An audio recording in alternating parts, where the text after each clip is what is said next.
Hello बच्चों, कैसे हो?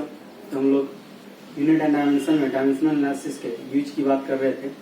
कुछ यूज डिस्कस किए तो उसी पे क्वेश्चन अभी डिस्कस करते हैं।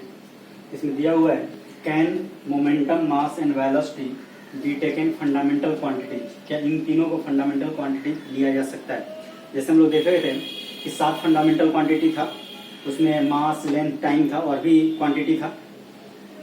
तो उनके बदले क्या इनको फंडामेंटल लिया जा सकता है, नहीं लिया जा सकता है? तो फंडामेंटल का जो बेसिक रिक्वायरमेंट था ये था, जैसे मास और लेंथ और टाइम तुम ले रहे हो, तो ये जो क्वांटिटी है ये सब आपस में रिलेटेड नहीं होते। वहां में डिस्कस किया था, जैसे मास को लेंथ में कन्वर्ट नहीं कर सकते या लेंथ को टाइम में कन्वर्ट नहीं कर सकते। लाइक फॉर एग्जाम्पल, मान लो मास है, तो कोई कपड़ा ही उसका मान लो मास 4 किलोग्राम है, तो उसका लेंथ क्या होगा एग्जैक्ट नहीं बता सकते हो। हर कपड़ा का अलग अलग हो सकता है। कॉटन का कपड़ा होता अलग होगा, खादी का कपड़ा होता अलग होगा। 4 kg मास का लेंथ, या लेंथ पता हो तो मास नहीं बता सकते, या लेंथ पता हो तो टाइम नहीं बता सकते। ये नहीं बोल सकते हो कि इसका लेंथ इतना है तभी कितना बजा है।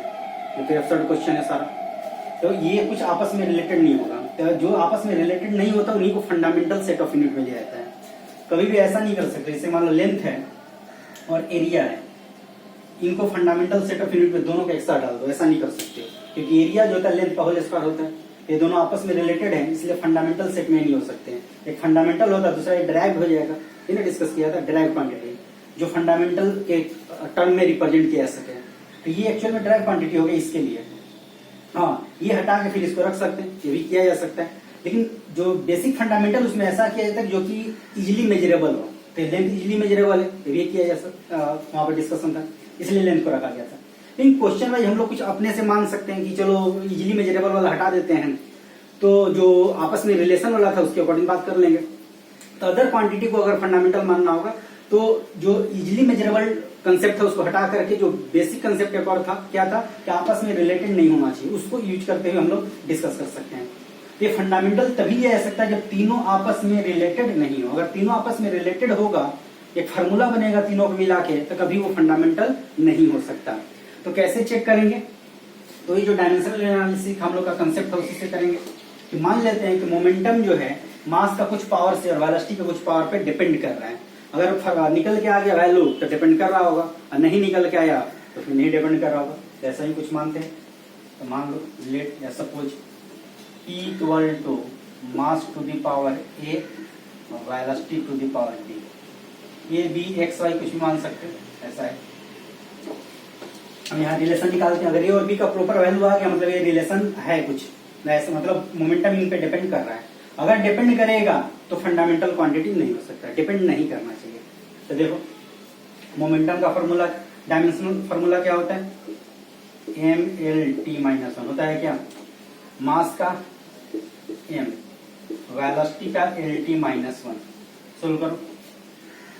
MLT-1 M to the power A, L to the power B और T to the power -1। Equate कर लो, यहाँ पावर 1 यहाँ भी 1। तो A का वैल्यू 1 आ गया, तो ये तो चलो निकल गया। B का वैल्यू कितना आएगा? देखो तो B का भी वैल्यू 1 आ गया, B का वैल्यू 1। एक और तीसरा इक्वेशन है, ये कितना आ जाएगा? -B equal to -1, -B equal to -1, मतलब B का वैल्यू कितना हो गया? 1। तो वे दोनों सेम वैल्यू दे रहा है। अगर ये दोनों डिफरेंट वैल्यू देता तो फिर गड़बड़ हो जाता। ये कुछ और दे रहा है, कुछ और दे रहा है, तो फिर मतलब ये हुआ कि ये इक्वेशन वैलिड नहीं है, कोई रिलेशन होने वाला नहीं है। दोनों सेम दे रहा है मतलब रिलेशन वैलिड है। या एक ही ऐसा नहीं कि दो वैल्यू आएगा ही। मान लो 3 क्वांटिटी है तो A B और C आ जाएगा। तो उस तरह से अगर निकल पा रहा वैल्यू तो ये रिलेटेड होगा। इसका मतलब ये हुआ कि हम लोग लिख सकते हैं कि P जो है मास का पावर 1 है, तो mass into P equal to M। अगर 11th आगे पढ़ोगे तो एक फॉर्मूला आएगा, ये हो सकता है कि 9th में भी पढ़ाओ। तो मोमेंटम जो होता है मास इंटू वेलोसिटी होता है, फॉर्मूला होता है। तो अगर कुछ ऐसा फॉर्मूला वाला चीज तुमको दिख गया, जैसे ही 3 क्वांटिटी दिख रहा था, तुम्हारे माइंड में फॉर्मूला आ गया कि momentum equal to mass into velocity, तो होता ही है, मतलब ये रिलेटेड है, मतलब ये सीधे आंसर होगा नो। ये फंडामेंटल क्वांटिटी नहीं लिया जा सकता। तो इसका आंसर क्या होगा? नो। इसको एज ए फंडामेंटल हम लोग नहीं ले सकते। समझ आया? यहाँ पे अगर तुमको फॉर्मूला पता होगा, 3 क्वांटिटी दिया उनका फॉर्मूला अगर पता है, आपस में रिलेटेड, तुमको पता है क्या है रिलेटेड, तो कभी फंडामेंटल नहीं लिया जा सकता। हमेशा फॉर्मूला में बैठेगा ऐसा कोई गारंटी नहीं, कोई न्यू क्वांटिटी भी दिया जाता है। और वैसा कुछ क्वांटिटी दिया इस तरह से मान लो अगर प्रॉपर वैल्यू आ गया तो रिलेशन है वैलिड। वैलिड रिलेशन अगर फंडामेंटल क्वांटिटी में नहीं ले सकते, और अगर प्रॉपर नहीं आया तो उस केस में रिलेशन वैलिड नहीं है तो फिर फंडामेंटल ले सकते हैं। तो फंडामेंटल तभी ले सकते हैं जब ये आपस में रिलेटेड नहीं हो, एक फॉर्मूला में ना बैठ जाए, तभी जाकर फंडामेंटल हम लोग ले सकते हैं। नोट डाउन करो, नेक्स्ट क्वेश्चन और करेंगे किस पे।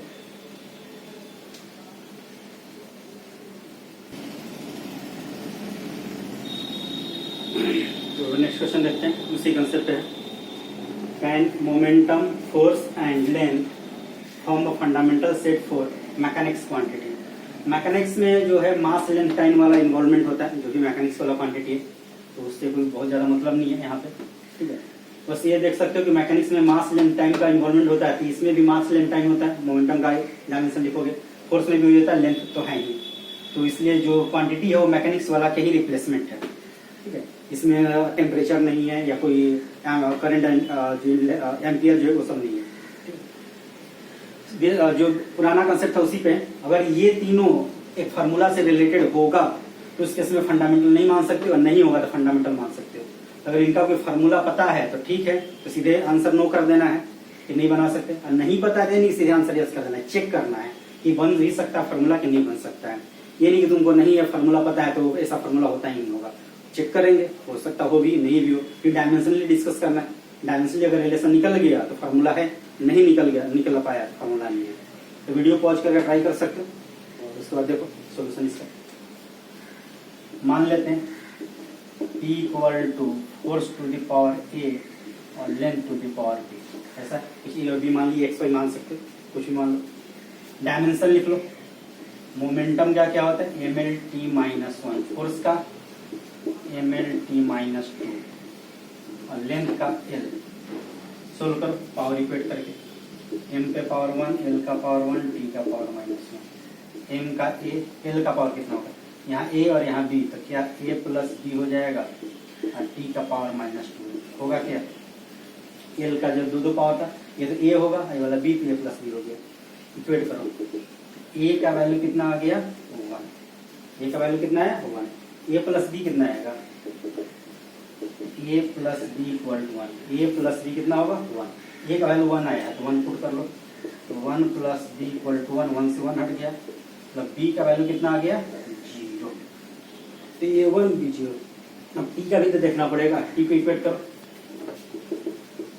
-2a इक्वल टू -1, क्या है -2a इक्वल टू -1, इसका मतलब हो गया कि a इक्वल टू 1/2। देखो तो रिलेशन है कि नहीं, इक्वेशन 1 ये 2 मान सकते हो और 3, क्या कोई प्रॉपर वैल्यू आ रहा है, ये बोल रहा है a इक्वल टू 1, वो बोल रहा है a इक्वल टू 1/2, कौन सा लोगे, ऐसा तो कर नहीं सकते, कभी ये 1 ले लेते कभी 1/2, मतलब ये हुआ कि ऐसा कोई रिलेशन होने वाला नहीं है। तो यही ऐसा ही कुछ कंडीशन आने लगे कि यहाँ a का वैल्यू कुछ और आ रहा है, यहाँ कुछ और है, या यहाँ b का वैल्यू 0 है, यहाँ b का वैल्यू कुछ और आ जाए, कोई एक वैल्यू ऐसा होगा।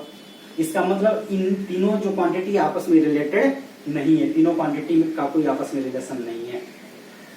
तो सिंस 1 and 3 gives different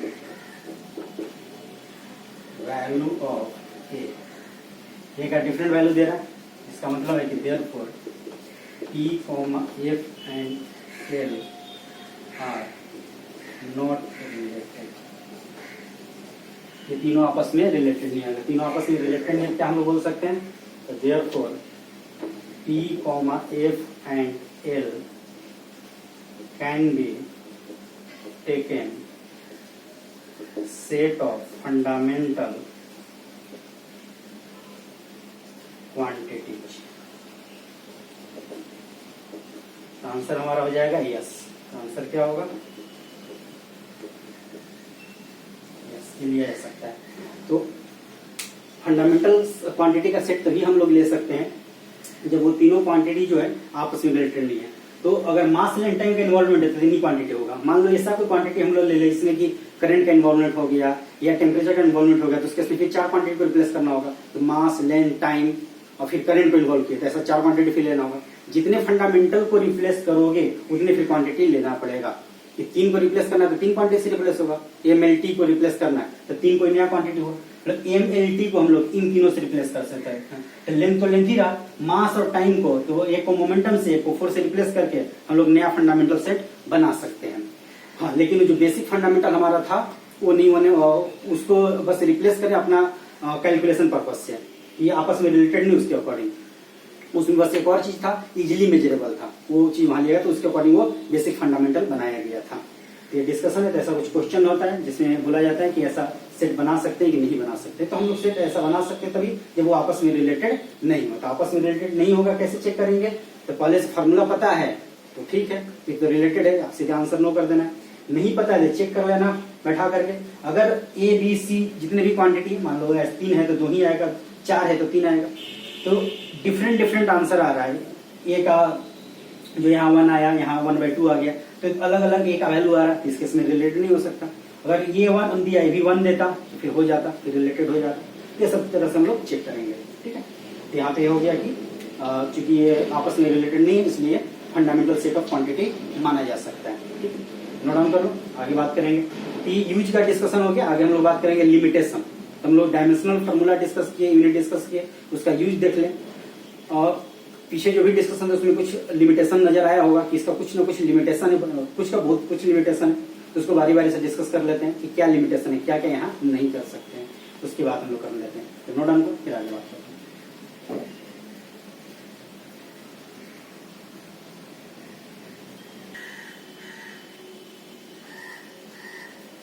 तो आगे देखते हैं हम लोग लिमिटेशन। डायमेंशनल एनालिसिस का क्या लिमिटेशन है? तो पहला तो लिमिटेशन है कि the relation derive from this method gives no information about the dimensional constant. जो डायमेंशनल कांस्टेंट लोग यूज करते थे रिलेशन डेराइव करने में, उस डायमेंशनल कांस्टेंट के बारे में डायमेंशनल एनालिसिस को इन्फॉर्मेशन नहीं देता कि कितना होगा। जैसे कि रिलेशन आया था, अगर याद हो तो P = K√L/G। Time period pendulum का, जो पेंडुलम है इस तरह से ऑसिलेट करता है, ये रस्सी का लेंथ है और इसका मास से मतलब नहीं था।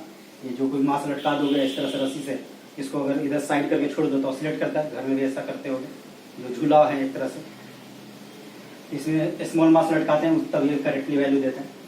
तो T = K√L/G ये रिलेशन आया था। K कितना होगा डायमेंशन नहीं बताने वाला, इसके बारे में कोई इंफॉर्मेशन नहीं देता। Dimensional analysis does not give value of this constant। ये वन ऑफ द लिमिटेशन की जो कांस्टेंट की है वो नहीं निकाल सकते। कैसे निकालेंगे? तो एक्सपेरिमेंट करके। तो इसके एक्सपेरिमेंट के बारे में अगर आगे 11th पढ़ोगे तो उसके बताया भी जा सकता है, या तुम्हारा जो स्कूल का एक्सपेरिमेंट है वहाँ एक्सपेरिमेंट करके दिखाया जाता है, या तुम्हारा एक्सपेरिमेंट में भी है। और ऐसे ही थ्योरेटिकल डिस्कशन में भी बताया जाता है कि कैसे इसको निकाल सकते हैं हम लोग। ऑल्दो एक्सपेरिमेंट से ये वैल्यू जो आता है फ्रॉम एक्सपेरिमेंट, K का वैल्यू आता है 2π। एक्सपेरिमेंट से आता है T = 2π√L/G। ये एक्सपेरिमेंट से होता है, डायमेंशन से नहीं। एक्सपेरिमेंट से हम लोग निकाल सकते हैं। डायमेंशनल एनालिसिस में लिमिटेशन है, K का वैल्यू हम लोग यहाँ से नहीं निकाल सकते। जो फिजिकल क्वांटिटी में रिलेशन निकाल सकते हैं, इन्हें कांस्टेंट का वैल्यू नहीं निकाल सकते। वन ऑफ द लिमिटेशन है। एक्सपेरिमेंट से हम लोग निकाल सकते हैं जो कि इतने का वैल्यू आता है, K = 2π आता है। तो फार्मूला एक्चुअल में ये होता है T = 2π√L/G, ये टाइम पीरियड का है। तो बहुत बार 9-10 में भी ये फार्मूला पढ़ लेते हो कि सिंपल पेंडुलम का टाइम पीरियड क्या होगा, तो 2π√L/G। ये एक्सपेरिमेंट से निकलता है, डायमेंशनल एनालिसिस से निकलने वाला नहीं है। तो नोट डाउन करो, दूसरे लिमिटेशन की बात करते हैं।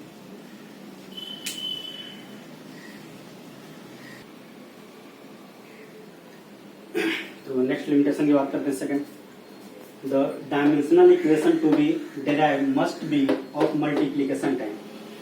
मल्टीप्लिकेशन टाइप, तो जो भी डायमेंशनल इक्वेशन को ड्राइव कर सकते हो कैसा होना चाहिए? मल्टीप्लिकेशन टाइप का होना चाहिए। मल्टीप्लिकेशन या उसमें डिवीजन भी आ जाता है कि अगर मान लो तुम बोल रहे हो कि 5/2 है, तो एक तो आदमी बोल सकता है कि 5 में 5 को 2 से डिवाइड किया गया है। दूसरा आदमी बोल सकता है कि 5 को 1/2 से मल्टीप्लाई किया गया है। दोनों से डिस्कशन है, ठीक है। तो केवल मल्टीप्लिकेशन नहीं लिखा है तो डिवीजन अपने आप आ गया। तो क्या होना चाहिए? मल्टीप्लिकेशन टाइप का होना चाहिए। We can not derive relation if addition subtraction are involve, addition या सब्सट्रैक्शन इन्वॉल्व है तो उस केस में हम लोग डायमेंशनल एनालिसिस से इक्वेशन को ड्राइव नहीं कर सकते। और याद हो तो हम लोग इक्वेशन ड्राइव करते थे ऐसा कुछ था, F equal to M A, ये ड्राइव कर सकते हो। ये अभी जो आया यहाँ पे के अंडर एल बाई जी, के तो इन्वॉल्व रहेगा ही वहां पे भी, के इक्वल टू 1 हो जाता है। तो इस टाइप का क्वांटिटी हम लोग ड्राइव कर सकते हैं। अगर डिस्कस करना S equal to UT plus half AT square, इसको अगर ड्राइव करना हो तो क्या हम लोग ड्राइव कर सकते हैं। अगर दे दे कि डिस्प्लेसमेंट डिपेंड कर रहा है initial velocity you, initial velocity इसको सिंपली वेलोसिटी बोल दो, टाइम एक्सेलरेशन, ये एक्सेलरेशन होता है टाइम, इस पर रिलेटेड है। तुम बोल रिलेशन निकालो, और सिंपली जो तुम रिलेशन लिखोगे तो मल्टीप्लिकेशन में लिखोगे। यहाँ पे कौन दो क्वांटिटी होगा और यहाँ पे कौन दो क्वांटिटी होगा तो पता है नहीं कि कौन दो क्वांटिटी उसमें आने वाला है, या कौन यहाँ हो सकता है 3 क्वांटिटी, यहाँ 2 ही क्वांटिटी रहे, तो कितने क्वांटिटी यहाँ होगा कितने क्वांटिटी यहाँ होगा, दूसरा यहाँ प्लस होगा कि माइनस होगा ये हमें नहीं पता। तो ये सब डिस्कशन तो हम लोग डायमेंशनल एनालिसिस से नहीं कर सकते कि प्लस होगा कि माइनस होगा, यहाँ पे यहाँ कौन कौन दो क्वांटिटी होगा। तो ऐसे जो रिलेशन है, such relation can not be derived by dimensional analysis, ये लिखा। तो इस टाइप का जो रिलेशन है डायमेंशनल एनालिसिस से डिराइव नहीं किया जा सकता। तो लिमिटेशन में हो गया कि क्या लिमिटेशन है, क्या हम लोग नहीं कर सकते इससे, वो यहाँ बात हम लोग कर रहे हैं। ये सब तो कर सकते हैं, ये डिराइव कर सकते हैं, ड्राइव कर सकते हैं, किए भी हम लोग, लेकिन ऐसे क्वांटिटी का जो है डायमेंशनल एनालिसिस से ड्राइव नहीं कर सकते। ध्यान है ऐसा डिस्कशन में क्यों, वहां पर डायमेंशन चेक किया गया था कि डायमेंशन ये करेक्ट है या नहीं है। इक्वेशन देख के डायमेंशनली चेक करना हो तो किसी इक्वेशन का हम लोग कर सकते हैं, लेकिन डेराइव करना लगवाते हैं कि हमें 3 क्वांटिटी दिया, बोला कि तुम फार्मूला निकालो इनमें, तो फार्मूला मल्टीप्लीकेशन डिवीजन टाइप का होगा तभी हम लोग निकाल पाएंगे, ये नहीं। हाँ डायमेंशन हम लोग चेक कर सकते हैं कि ये जो पूरा क्वांटिटी है, पूरा इक्वेशन जो है डायमेंशनली करेक्ट है या नहीं, वो तो कर ही सकते हैं। तो चेक करना अलग बात है और डायमेंशनल फार्मूला निकालना अलग बात है। तो चेक करने में हमें ये नहीं होता है कि इक्वेशन का अरेंजमेंट करना होता है या जो भी क्वांटिटी उनका अरेंजमेंट करना होता है, बस जो भी प्लस माइनस है इसको डायमेंशन निकालो, इसको निकालो और इसको निकालो, तीनों अगर बराबर हुआ तो डायमेंशनली करेक्ट हुआ, नहीं बराबर हुआ डायमेंशनली करेक्ट नहीं हुआ। लेकिन फार्मूला निकालने में क्या करना है, हमें प्लस माइनस का ध्यान देना होगा। तो प्लस होगा कि माइनस होगा, मुझे नहीं पता, यहाँ कौन दो क्वांटिटी होगा, या हो सकता है मुझे तो नहीं पता हो 3 क्वांटिटी तुम दिए हो सकता है तीनों में यहाँ मैं डाल दूं, यहाँ कोई 2 ही रखूं या कोई तीनों डाल दूं। तो इस तरह से हम लोग डेराइव नहीं कर सकते ऐसे जो क्वांटिटी जिसमें बीच में प्लस माइनस आ जाए। तो ऐसे क्वांटिटी में वैसे रिलेशन को हम लोग इस डायमेंशनल एनालिसिस से डिराइव नहीं कर सकते। तो ये लिमिटेशन है सेकंड वाला। तो ये फिर से एक बार पढ़ दे रहा हूं मैं कि the dimensional equation to be derive must be of multiplication type होना चाहिए। We can not derive relation if addition subtraction are involve. Addition subtraction अगर इन्वॉल्व है तो उसके से हम लोग रिलेशन डिराइव नहीं कर सकते। सेकंड लिमिटेशन हो गया, नोट डाउन करो। आगे बात करें तीसरा लिमिटेशन।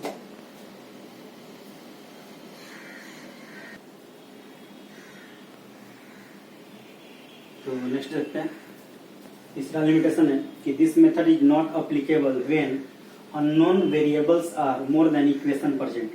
ये पता भी होगा कि जितना इक्वेशन है वेरिएबल उतना या उससे कम होना चाहिए। अगर ज्यादा वेरिएबल होगा तो उस केस में तुम सोल्व नहीं कर सकते हो। जैसे मान लो तुम्हें ये एक्स वाई में रिलेशन पता है, x plus 3y equal to 5, अगर मैं दे दूं सोल्व करने बोलूं कि एक्स वाई निकाल लो तो पॉसिबल नहीं है। 2 वेरिएबल है तो कम से कम 2 इक्वेशन चाहिए, उससे ज्यादा भी हो सकता है इक्वेशन।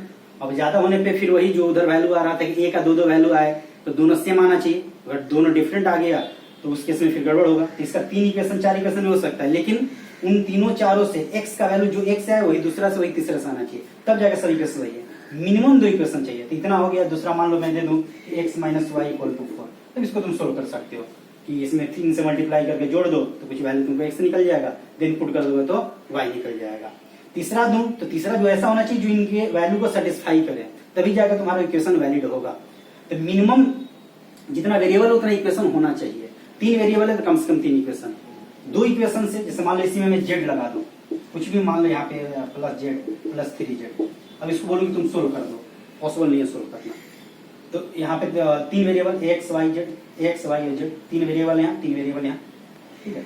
और यहाँ नहीं भी रखोगे, यहाँ भी अगर मान लो तुम बोलो कि हमें घटा दो तो सोल्व कर लो, ऐसा भी नहीं होने वाला। ओवरऑल 3 वेरिएबल तो है ना, तो ओवरऑल 3 वेरिएबल है तो 3 इक्वेशन चाहिए मिनिमम, तभी जाकर हम लोग इसको सोल्व कर सकते हैं। तो वही डिस्कशन है, सिंपल मैथ का कंसेप्ट है। तो जितना वेरिएबल है एटलीस्ट उतना इक्वेशन होना चाहिए, तभी जाके हम लोग सोल्व कर पाएंगे। अगर वो ज्यादा हो रहा है तो उस केस में हम लोग सोल्व नहीं कर पाएंगे। जैसे कि मान लो ऐसा कुछ दिया हुआ है, suppose if force depends on mass momentum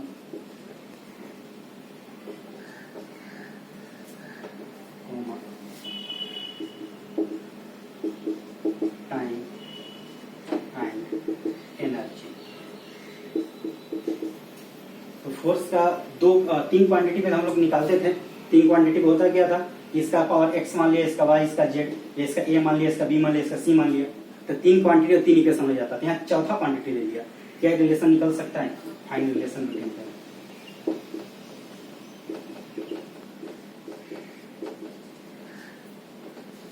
क्या रिलेशन निकल सकता है कि नहीं निकल सकता? फोर्स इन चारों पे डिपेंड कर रहा है।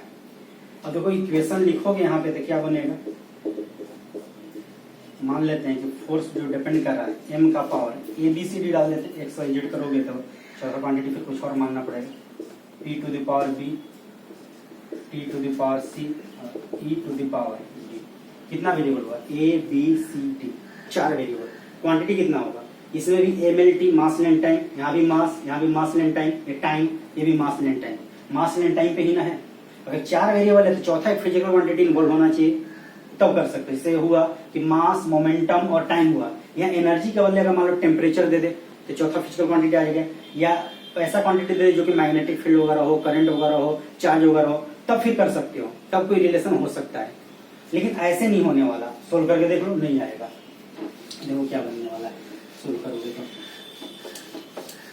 ये तो डायरेक्ट यही से हम लोग बता सकते थे कि चार क्वांटिटी है तो चार इक्वेशन निवल होना चाहिए। चार इक्वेशन कैसे निवल होगा? तो चार फंडामेंटल आना चाहिए।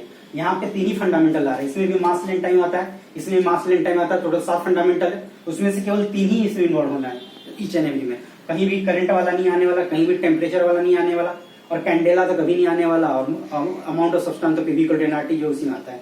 तो मोस्टली हमारे डिस्कशन में 5 ही क्वांटिटी है, मास, लेंथ, टाइम, करंट और टेम्परेचर। और कैंडेला तो कभी नहीं आएगा, और कभी कभी अमाउंट ऑफ सब्सटेंस आता है। तो टोटल 6 क्वांटिटी हमारे डिस्कशन में, उसमें 99% डिस्कशन में 5 क्वांटिटी आएगा। उसमें भी 90% डिस्कशन में 3 ही क्वांटिटी आता है, मास, लेंथ, टाइम। वो दोनों क्वांटिटी बहुत कम ही आता है, लेकिन रहता है वो दोनों भी। तो 5 क्वांटिटी मैक्सिमम डिस्कशन में होता है। और कभी कभी जो गैस इक्वेशन में पीवी कोऑर्डिनेट, वहां पे मोल का डिस्कशन होता है। तो सीधे हमको देख के लग रहा है कि कभी भी रिलेशन नहीं निकलने वाला, क्योंकि पूरे में मास लेंथ टाइम है तो 3 इक्वेशन होगा और 4 वेरिएबल है, कभी भी सोल्व होने वाला नहीं है। तुमको अगर लग रहा है कि चेक कर ले हम लोग, तो चलो चेक कर लेते हैं। फोर्स का क्या होता है? mlt-2, मास का m, मोमेंटम का mlt-1, टाइम का t, एनर्जी का ml²t-2। तो सब में mlt इन्वॉल्व है। mlt इन्वॉल्व है तो 3 ही ना इक्वेशन बनेगा, 4 तो बनने वाला नहीं, क्योंकि यहाँ हम लोग लिखेंगे m पे पावर 1, l का पावर 1, t का पावर -2। यहाँ क्या होगा? m के पावर, यहाँ a, यहाँ क्या होगा? b होगा क्या? यहाँ लिख लो m का पावर प्लस b। इतना तो कर सकते हो, और इसे पहले स्टेप बाय स्टेप करके लिखवाया था। तो m ढूंढो कहाँ का है? तो m का पावर a, m का पावर b, पावर जोड़ा जाता है सेम बेस में, m का पावर d, c तो है नहीं, तो m का पावर d। l का पावर कितना होगा? देखो l कहाँ का इन्वॉल्व है? l का पावर देखो क्या होगा? b, यहाँ तो है नहीं। l का पावर क्या होगा? 2d। कितना होगा? 2d। t का पावर कितना होगा? -b प्लस c और -2d होगा क्या? -b, c रहेगा और यह -2d। अब इक्वेट करोगे तो हम लोग बोल ये सकते हैं कि यहाँ से क्या इक्वेशन बनने वाला है? इक्वेशन ये बनेगा a plus B plus D 1, पहला इक्वेशन। दूसरा क्या? b plus 2d equal to 1, -b plus c -2d equal to -2। Try कर लेना, ये सोल्व होने वाला नहीं है। क्यों? क्योंकि नंबर ऑफ वेरिएबल जो है, नंबर ऑफ वेरिएबल ये 4 है। कौन कौन? a b c और d, 4 वेरिएबल है। तो नंबर ऑफ इक्वेशन कितना है? 3। कम इक्वेशन है, ज्यादा इक्वेशन चल सकता है लेकिन कम इक्वेशन कभी भी नहीं चलने वाला। इसका मतलब ये होगा therefore this set of equation can not B solved and hence therefore we cannot find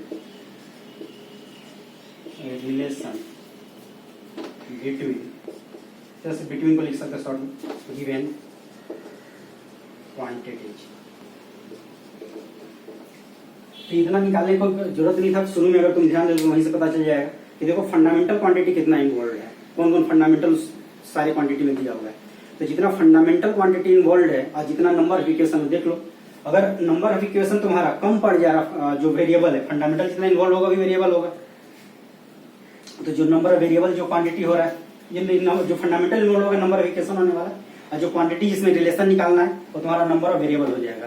तो उधर जो क्वांटिटी था पावर जो था कितना बन रहा है 1 2 3 4 ABCD बना था, तो 4 वेरिएबल तो होना ही था और इक्वेशन तो 3 ही मिलना था क्योंकि MLT 3 ही आना है। MLT कितना ही यहाँ रहे तो 3 ही ना इक्वेशन बनेगा, ML और T का, ML और T का बनना था, 3 ही इक्वेशन बनना था, 4 वेरिएबल हो गया तो कभी सोल्व होने वाला नहीं है। तो सब लिमिटेशन है इसका।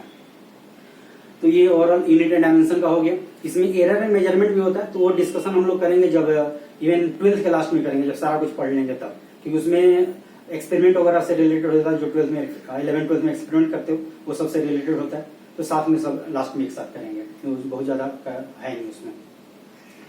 तो ये ओवरऑल यूनिट डायमेंशन का डिस्कशन हो गया। तो तुम्हें अगर सीट मिला हो तो, नहीं तो SC वर्मा जो पहला टॉपिक है वर्ल्ड फिजिक्स का जो फर्स्ट टॉपिक है उसको पेज नंबर 9 10 है आई थिंक, उस पर कुछ क्वेश्चन दिया है, 18-19 क्वेश्चन है यूनिट डायमेंशन पे, उसको ट्राई करना।